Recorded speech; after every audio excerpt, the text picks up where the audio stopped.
Residents of the Belarusian capital Minsk are talking about their voting priorities ahead of the country's presidential poll on Sunday, October 11th.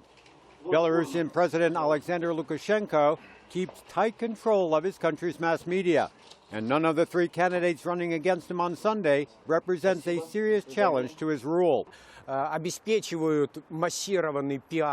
producing mass PR in favor of the incumbent leader, and you can predict that the figure of his official support in official sources will be, as we are accustomed to, as is a tradition, about 80%, about which Alexander Lukashenko himself talked about recently, making it clear that a lower result would not be sufficient for a charismatic leader.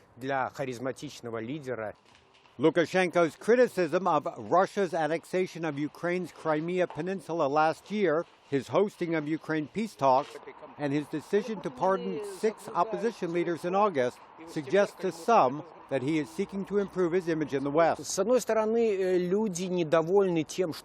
On one side, people aren't happy about the drop in living standards. For the first time, Alexander Lukashenko was not able to guarantee a rise in income.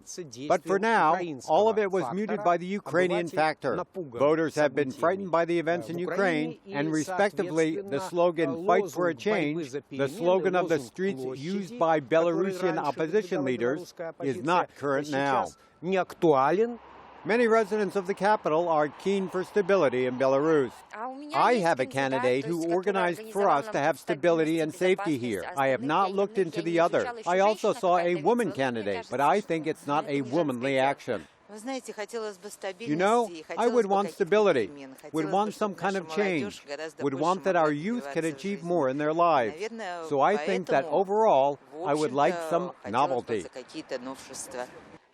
Diplomatic sources have said the European Union will lift sanctions on Belarus, including those on Lukashenko, 4 months after Sunday's vote, barring any last-minute crackdown.